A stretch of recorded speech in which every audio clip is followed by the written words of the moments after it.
Qu'est-ce qu'il y a, chérie? Ça regarde le journal. Journal de quoi? C'est Lego. Ah oui. Moi, je voudrais ça, faire tout le monde, c'est ça. Oh, c'est la maison de la famille Madrigal. Ouais, je voudrais, moi. Maman, regarde-moi Joël. Et là, c'est le président de la République. Moi, je veux le bateau de pirate. Bonjour les amis, j'espère que vous allez bien.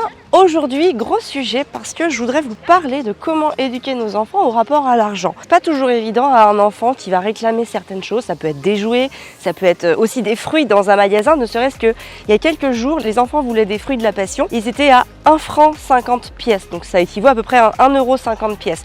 Donc évidemment, à 1,50 € le fruit de la passion, c'est pas possible. Donc comment leur dire non sans les frustrer pour qu'ils puissent comprendre le rapport à l'argent qu'il y a derrière chaque chose que l'on achète? Eh bien c'est ce que je vous propose de vous expliquer dans cette vidéo. Les lapinous, on part en vélo? Là où on va, il y aura aussi une baignade. T'es prête toi ma puce? T'as mis ton casque? Tu vas pédaler? Ouais. Ok.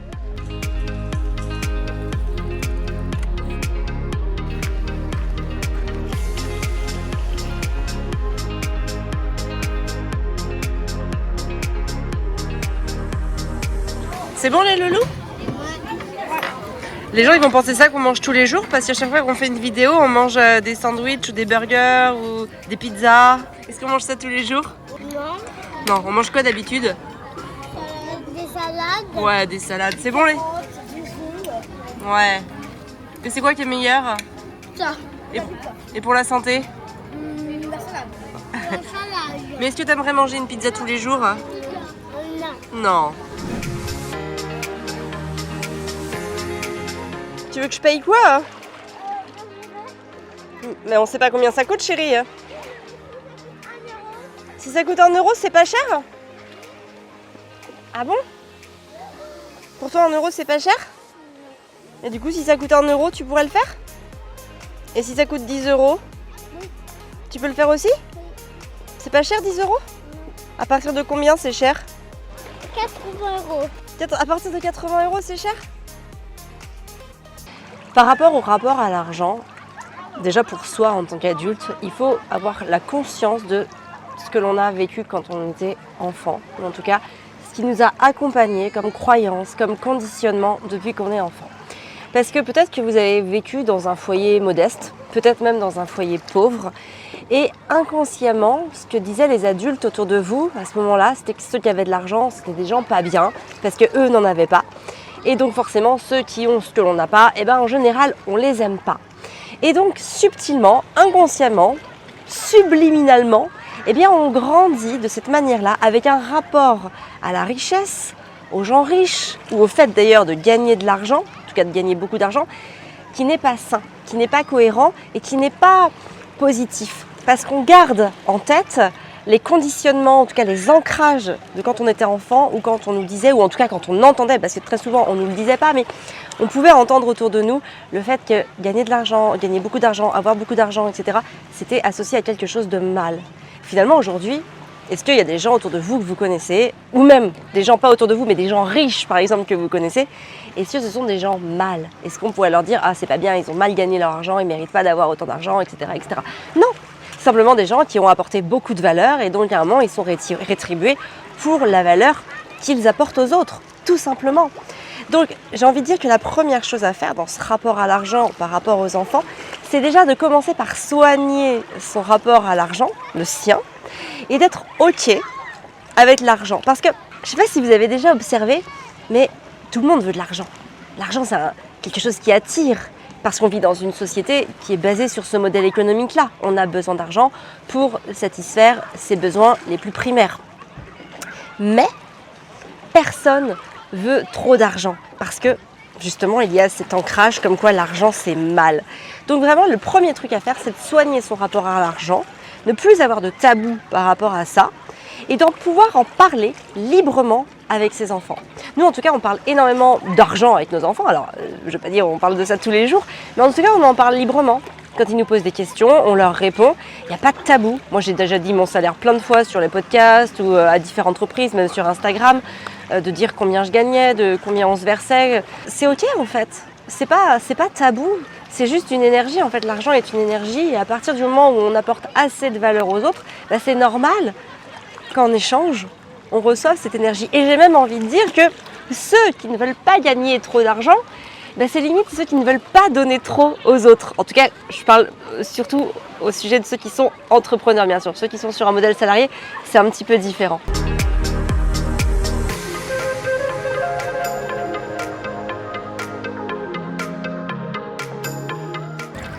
Alors ça coûte combien le tour en surf vélo?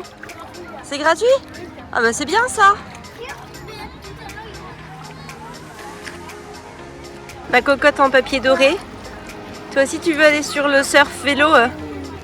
Alors on va reposer les tongs et le téléphone. Aussi, autre chose d'important, c'est que les enfants n'ont pas la conscience de ce que les choses valent. Pour la simple et bonne raison qu'ils n'ont pas en tête tout un schéma, ils n'ont pas d'un système de comparaison qui leur permette de savoir si ça vaut le coup, si c'est cher, si c'est pas cher. Ils n'ont pas ce système de valeurs en eux. Donc l'idée, ça va être de pouvoir leur transmettre. Alors évidemment, ce ne sera pas objectif, parce que nous aussi, on va transmettre notre système de valeurs qui n'est en soi pas objectif, puisqu'il est conditionné à nos croyances, à nos schémas, à nos ancrages, bref, à plein de trucs. Mais en tout cas, on va quand même pouvoir lui transmettre quelque chose qui va lui permettre, au fil du temps, et à force de répétition, de pouvoir ancrer une échelle de valeur, pouvoir se dire par et pour lui-même, ça c'est cher, ça c'est pas cher, ça vaut le coup, ça vaut pas le coup, ça en prend pas, ça j'investis pas, etc., etc. Un truc que vous pouvez faire assez simplement avec vos enfants, c'est de leur parler de la manière dont vous gagnez vos revenus. Parler de votre travail, parler de votre boulot, parler de tout ça parce que ça va leur permettre de se rendre compte que l'argent ça tombe pas du ciel et qu'il faut aller le gagner. Moi par exemple, les enfants n'aiment pas forcément quand je travaille. Quand je dois faire des vidéos, quand je fais des réunions ou quand je suis assise et que je ne peux pas jouer avec eux, être avec eux, aller me balader avec eux. Et par exemple, vous savez, je donne souvent des conférences le jeudi soir pour le programme Maman épanouie. Et donc le jeudi soir, c'est un soir où je ne peux pas leur lire l'histoire et où je ne les endors pas. Donc les garçons, c'est ok pour eux parce qu'ils sont un peu plus grands, mais par exemple Constance, elle aime vraiment pas et pendant longtemps elle a pleuré et même encore des fois c'est pas encore tout à fait ok en fait. Et ce que je lui explique, c'est que je lui dis, tu sais ma chérie, moi je travaille ce soir-là, le jeudi soir je travaille pour pouvoir gagner de l'argent. Est-ce que tu préférais aller à l'école et te garder par une nourrice pendant que je vais travailler autre part sur la journée? Et là en fait elle me dit non. Et donc elle me dit ok, donc vas-y va faire ton travail parce qu'elle a compris que c'était important, que c'est important de gagner de l'argent. Et aussi je leur dis pourquoi ça sert l'argent. Je leur dis ça sert pour faire des cadeaux à Noël, aux anniversaires, pour pouvoir voyager, pour aller au restaurant, pour manger une glace, pourquoi pas, pour acheter des bons aliments qui sont bons pour la santé, pour s'acheter des jolies choses, des choses dont on a besoin. Je mets en fait quelque chose derrière pour qu'ils comprennent qu'on a besoin de l'argent et que l'argent ne peut pas être dépensé n'importe comment parce que derrière c'est associé à une notion de temps et d'énergie. Et ça, je leur dis toujours parce que pour moi, c'est fondamental. En fait, peu importe comment on dépense son argent, j'ai envie de dire chacun dépense son argent comme il veut. Mais par contre, à partir du moment où on conscientise que derrière l'argent, il y a du temps et de l'énergie pour l'avoir gagné, ça permet de mettre une valeur beaucoup plus noble au sens de l'argent et à la manière dont il va être dépensé. Constance ? Quoi? Est-ce que je peux raconter l'histoire de la glace et du jus d'orange? Oui. Ok. Alors tout à l'heure, quand on a mangé au restaurant, Constance, elle m'a demandé si elle pouvait avoir... Tu voulais quoi? Un jus d'orange? Ouais, tu voulais un jus. C'était peut-être pas d'orange, mais tu voulais un jus. Ouais. Et moi, j'ai dit quoi? Soit un jus d'orange, soit une glace. Ouais, parce que du coup, en fait, j'avais prévu pour le goûter d'acheter une glace à chaque enfant. Et à moi aussi. Et du coup, le prix du jus d'orange était le prix de la glace. Et j'avais pas envie de doubler le budget. En soi, l'argent n'est pas illimité. Encore une fois, c'est associé à du temps, de l'énergie. Et donc, c'est important de transmettre cette valeur-là, en tout cas à mon sens. Et donc, j'ai dit à Constance, ok, moi j'ai un budget pour acheter une glace ou un jus d'orange. Et donc, c'est à toi de choisir. Et toi, du coup, qu'est-ce que tu as choisi? Une glace. Voilà, la glace au goûter. Tu viens, maman va se baigner.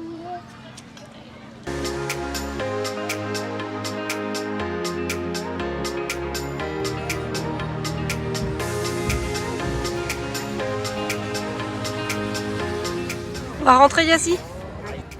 Ce matin tu voulais pas partir, maintenant tu veux plus rentrer? Tu veux rentrer toi ma belle? Arthur, on va rentrer? Pour avoir le temps de prendre une douche, de faire un quirkle.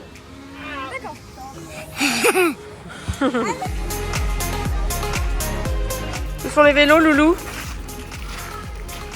Mais... Ils sont là. Ah mais oui, ils sont là. Bon bah voilà. Tu veux quoi? Ah bah on va le changer au camping parce que on est juste à côté là. Ouais mais sinon les gens ils vont voir qu'on a mon maillot de bain. Bah si on croise personne.